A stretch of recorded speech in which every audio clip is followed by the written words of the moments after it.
এইটুক ভাঙার জন্য এই গাড়িগুলো হচ্ছে পিছনে এভাবে জ্যাম লেগে যায়। অনলাইনও থেরাপি দেয়। আমি তো খালি কোনো রকম চাক্কা ফালানোর জায়গা থাকলেই হয়েছে। কি হয়েছে?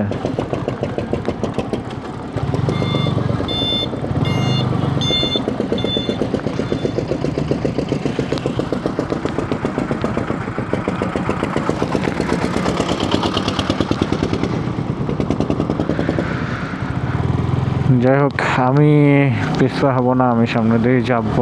আমি কোনো রঙে যাব না, সময় লাগলে লাগুক, কোনো ব্যাপার না। আরে বালু রে, প্রচুর পরিমাণ ধুলা বালু। এটার পিছে আস্তে আস্তে যাইতে হবে। ইংলিশ থেরাপি, ইংলিশে দুর্বলদের জন্য। তাহলে বাঙালিরা দুর্বল হয় না? বাঙালিদের জন্য কোনো ব্যবস্থা নাই? এটা কোনো কথা? ইংলিশ হয়তো ইংলিশ এমনি সুন্দরভাবে, তো বাঙালিদের জন্য কিছু নাই? হ্যাঁ,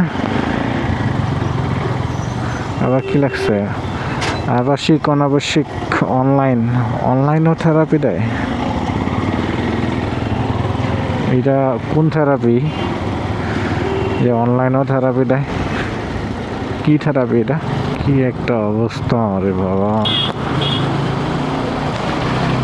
কর্তৃপক্ষের দৃষ্টি আকর্ষণ করতেছি যে এই রাস্তাটার এইটুকু ভাঙা একটু সমাধান করে দিয়েন, কারণ এখনো বর্ষা শুরু হয় নাই। ঠিক আছে, কি বলবো, এই অল্প একটু ভাঙার জন্য যদি এতটুকু রাস্তা জ্যাম লেগে যায়, তাহলে কি বলবো।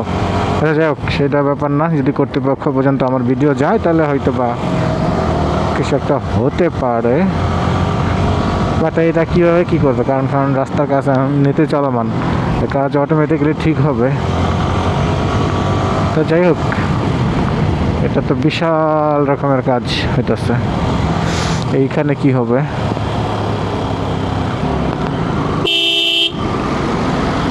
পূর্বাচল থেকে একবারে ভুলতা পর্যন্ত মোটামুটি ভালো একটা রাস্তা পাবো আমরা।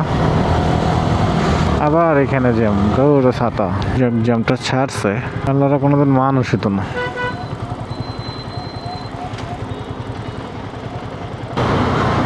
তাইলে আমি যাবো চিপা চাপা দিয়ে। তাই বাইক থাকার এই একটা সুবিধা। আর এই কোনো রকম পা ফেলানোর জায়গা, খালি চাক্কা ঢুকাই দিলেই দিব, খালি প্যাপও করা চাইতে থাকবো। কি সেটা জ্যাম? বাইকের লেগে আবার জ্যাম আসেনি? হ্যাঁ,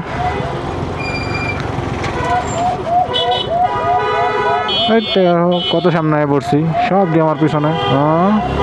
ও, এটার সামনে কি যাব না? থাক, রিক্স লাইনে কেন? আরে অ্যাম্বুলেন্স একটা উইলি গেছে, খালি চিল্লায় মতো এক করে হলাইব।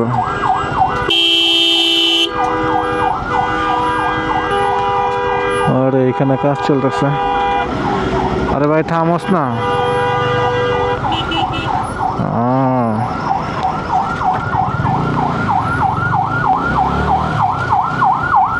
পাশে এবারে আর কি বেশি ইমার্জেন্সি নাকি? মাঝে মাঝে কিছু অ্যাম্বুলেন্স ওনারা আছে, ওদের রুগী নাই, তারপরে ওরা হচ্ছে উড়াধুরা হর্ন বাজা যাবে, পুরা শব্দ দূষণ করে ফেলাইব। তা যাই হোক, আমি জানি না এটার পিছনে রুগী আছে কিনা, তারপর আমি সাইড দেওয়ার জন্যই করছি। রে